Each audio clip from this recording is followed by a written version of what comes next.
Yeah, exactly. And I think that also brings back to the original point of you're playing against the underdogs or teams that your opponents don't know much about. It allows you to play in a freer fashion. You can just try out whatever you want. You don't really have to worry about too much risk early on. It's all about experimentation and just being unpredictable, surprising your opponents. But First Blood has already been drawn. Oh, They're gonna immediately fight against Auto Knockout as soon as those parachutes get taken off, and you can see he actually fired the very first shot, trying to hit a mid-air target, but that's not gonna be the case because it seems like this conflict is still avoidable if both teams chooses to avoid it. But AV Ligers, they start things off with a good note. They draw First Blood for themselves. I don't think that they are gonna be evading from each other. I really think that GigFam and Auto Knockout may want to go for a little bit of a sneaky peeky action. I'm not too sure. But it is one of, like I said before, one of the best ways to play Kalahari is literally to go aggressive in the early stages of the game. Much more so than Bermuda and Purgatory.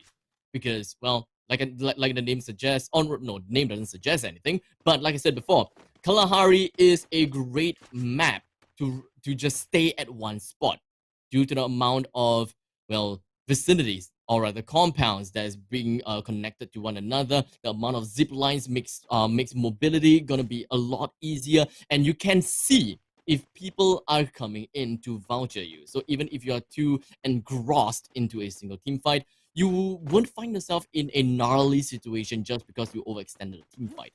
So, well, we haven't quite seen any of the members being dropped down just yet, so it is fair to say that Auto Knockout and GeekFam does not want to have any beef with one another just yet. Yeah, they're in this Mexican standoff, but perhaps not so lucky for STP Son of Gando as they do have that one isolated member, and watch and learn. They're not going to stop at this opportunity to get an easy kill. It's going to be Venom to clean out Nazem's kill. But the rest of STP Son of Gun, they're actually coming in to back up their buddy. Unfortunately, they have to surrender this kill over to Watch and Learn. I don't see them being in position. The cover fire, the suppressing fire from Watch and Learn was perfect, and Venom gets his team that very first kill of this map. And it does seem like we do have Venom that's going to be somewhat straggled behind from the rest of the team because of the huge amount of fences, or rather walls, that just kind of kept him away from the main team fight. So he's finally managed to just come back and of course converge with the rest of his team. They definitely need to help Demon out because he's kind of off the map, off the zone, because it's rather tough to get himself right back. But unfortunately for STP, they did not go aggressive enough. They did not make full use of the fact that Demon was completely out of position. And now that Watch and Learn has congregated together, it is going to be one heck of a difficult scenario for STP to even get himself right back into the game. And speaking of which, Akif has now been knocked out, or rather has been knocked down, not knocked out just yet. 2 versus 4. And seems like GeekFam, like you mentioned, they're not gonna avoid the chance in taking out all the knockout. And GeekFam, they're actually being corralled in this one small building, but show you with a turnaround downs Mr. D, and that is a good opening for GeekFam. Let's see what they want to do carrying this forward. Auto knockout, they do have the vantage point, but GeekFam, they are pretty darn low on Exec and Hazik. So these two members, they don't have much utility to work with because they were not able to go away from this compound. They only have the loot within these few abandoned quarters to work with. So even if they get those early knockdowns onto Auto Knockout, it is still a win for Auto Knockout if they were able to trade right back. And as I say that, Watch and Learn gets themselves 3 kills, and they become the new kill leader as well. And unfortunately, as STP Son of Gun, they were just not able to retaliate in any way. And Auto Knockout were able to down Hazik. There's already 2 down from GeekFam, about to be 3 as Shoyu also gets incapacitated. Exac is so low, and Auto Knockout just needs to put a bullet into him, and GeekFam will be knocked out. Exac tries to run away. He does see Mr. D as Auto Knockout cleans out the rest. Exac gets himself 1, but there's Oshiro. GeekFam, first team to be knocked out, and Auto Knockout will survive that encounter. Who would have thought that GeekFam is going to be knocked out at last place? Auto Knockout definitely did manage to turn the tides around pretty decently and pretty amazingly. And how can I say? that was just amazing gameplay coming in from Auto Knockout. Because at one point of time, Auto Knockout, they definitely had their back against the wall. They can't exactly do anything at a point of time, but they turned things around. They definitely made quite a big statement to Geek Fam and just say, hey, we are not chicken feed. We are not that easy to kill. But in the meantime, we're also going to be looking at another side of the encounter, and that is going to be Steady Squad. Two of them has now been found themselves by the claws of Divinity Esports. Two of them is now been taken down. Lemon and Axel finds themselves in a house, so pretty safe away from Divinity Esports. I'm pretty sure that they should be playing a passive game from now on, while Divinity Esports will definitely be happy to take that 2 kills. Yeah, I think Divinity, no, they're just playing this in a very meticulous manner. I think these stragglers, sometimes you get 2 kills, you don't wipe out the entire team, it's completely fine. As long as you get something out of it, it is still worth. But I can see Miros, the lone survivor of an STP son of a gun.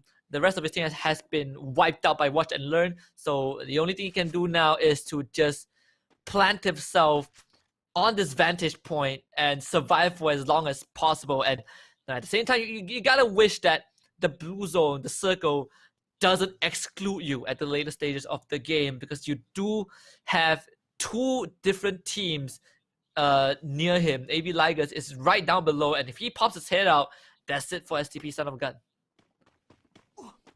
Just waiting for the perfect opportunity for WNL to get himself out of the zone, because, I mean, for now, the zone does not really hurt that much. It's not that big of a deal. They can kind of play at the outside of the zone for now. So, I don't think that they're going to be having that big of a problem. But the only problem is the fact that they may be meeting up with views at the other side of the sub. Because very likely, the opponents, they're just going to be stopping right where the zone ends. And Wheels, they're just hanging around the area. I'm just waiting for what is exactly about to come. But of course, this is just the first circle. And yet, we've got 1 team out already. 11 teams, 35 alive. Yeah, and you know, it is a breath of fresh air to see the team slow down. You know, compared to Bermuda, where we have so much actions throughout the entire map. Kalahari is, you know, at least for the first round, Kalahari, we see, you know, most of these players just slow down. They're taking their time. They're trying to just secure position and see where the circle is gonna form as we progress, and it also allows a place like this from STP son of gun to kind of pay off, where you have more breathing space to work with, and you might even have a chance to pick up stragglers throughout the later stage of the game. But we also saw a Divinity coming in from the east side of the map towards the circle. They're not that far away from the northeast side. When they make it in, they will be able to secure themselves a pretty decent compound, as there were no other teams around there. So they should be able to fortify their position, at least for the second circle. Indeed. And speaking of fortifying positions, it does seem like a lot of other teams, they're not really that interested in staying at one place. They're just really getting themselves from place to place, one compound to another, and that is going to put them in a vulnerable spot. And speaking of vulnerable as well, we do have AV Ligers. They are literally bumping from houses to houses. We do have Steady Squad, Lemon, and Axel. They're just hiding on one side, and Red Panda is going to be coming right into a bear trap, or perhaps even a snake pit. And now with 1 person down, it does seem like Steady Squad, they may be looking at a glimmer of hope, whereby just by the duo, just the 2 of them, is able to bring down an entire squad. Would that be possible? Maybe. Yeah, it's definitely possible, right? The chances have increased. Instead of a 2 versus 4, it's just a 2 versus 3. You have AV Ligers now alerted of where Steady Squad, the remaining survivors of Steady Squads are. So they are going to try and reposition themselves to get the best possible vantage point. And Steady Squad, they are starting to be under fire as those utilities are being thrown in, the grenades exploding right outside the dome. But Steady Squad, they know that they have to take this fight, and it's a matter of how can they take this, because they are stuck on this roof with AV Ligers surrounding the compound. The glue wall gets dropped by XL, but that will also make AV Ligers decide to perhaps rotate down to the first floor as the inhalers get used as well. But we turn our attention towards Watch and Learn, who are in a second conflict against Bloody Head. They did it in Bermuda, and it seems like they're in it again in Kalahari.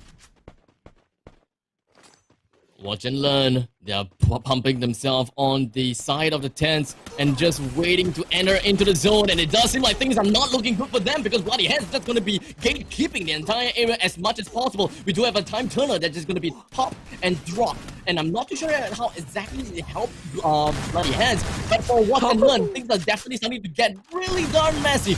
Glue wall being dropped in. DJ tries to push right in. Unfortunately, it does seem like the glue wall being dropped by Musket is just going to give himself a good amount of cover as he jumps right out with a really good shotgun shot. Goodness. And from behind, Mark with a really good sniping shot right onto Watch and Learn. And just like that, Watch and Learn has been eliminated with Bloody Heads, with 2 men alive. And the only saving grace probably is because they have two members taking the position as rushers and 2 other members that's going to be playing as the support. And that definitely turned out really good for them, really well for them, and thus giving them a good amount of kills. And I honestly thought Musket is gonna be the MVP of that entire fight, but like you say, you know, they have 2 members from Bloody Head providing cover fire, and that definitely paid off. Everything was seemingly going well for Watch and Learn until those long range fire came down. But although knockout, they were able to take out one of the survivors from the side of Bloody Head. So, you know, the third partying is starting to pay off for Auto Knockout.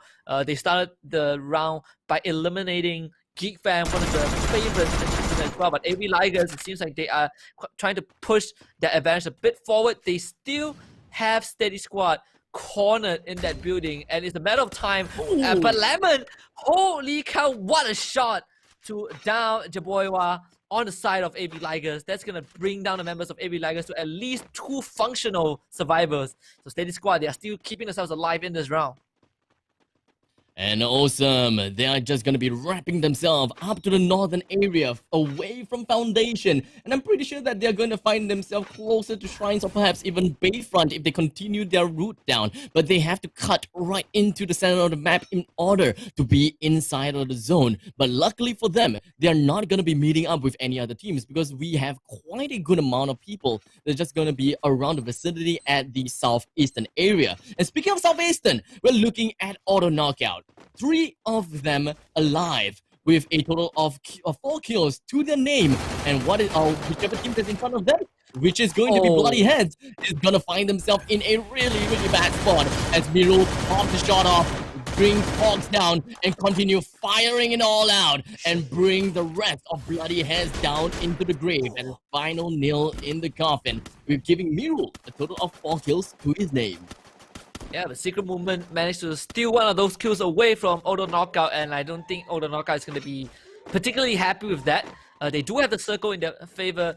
They also have this vantage point staring right down at Secret Movement. So Secret Movement, they have to formulate a plan to get out of that compound, because that circle is going to be their demise regardless. As at the same time, Steady Squad has been aced, but as Secret Movement moves out from that area, they're going to be under constant fire of Auto Knockout. But Divinity also chips in from afar, so it's not between Auto Knockout and Divinity, and it's going to be Xan that steals the kill away from Divinity. So this is going to be a very close and intense duck hunt between these 2 teams. And at this point of time, it does seem like a lot of firepower is just going to be raining right onto Awesome. They try to get himself in the building, and unfortunately, Coco and C-Max has now been taken down. The time turner pops, but unfortunately, they wasn't able to do quite much from all of that. And now, the one that has been knocked has now been deleted as all of the shots connect. He's going to be left with Shogun. He has to do something about this, but unfortunately, he has been taken down by Ryu. And just like that, they have been taken out. With only 3 teams left. Auto knockout with a total of 8 kills to the name. Views just finds himself inside of the building, trying to get himself out of the crosshairs of auto knockout. Exactly how are they supposed to do that? But it's okay, because their handicap still goes over to the side of Wheels, because it is essentially going to be 3 versus 2. Yeah, and I think Auto Knockout, they are in the best possible position to take this game away. But Secret Movement, they were still able to keep their members alive. It's not between Wheels and Auto Knockout. And see, the Survivor is going to go out against Secret Movement. And speaking about that, Wheels, they're going to be under heavy fire from Auto Knockout. Shura trying to survive it, but he drops the glue wall in the wrong direction, pulls out that shotgun, gets a down. But it is still going to be Secret Auto Knockout that gets eliminated. Secret Movement comes in and tries to clean things up. And there you go, ladies and gentlemen. That's the Booyah Secret Movement. They tough it through Kalahari, and they will take this second map away.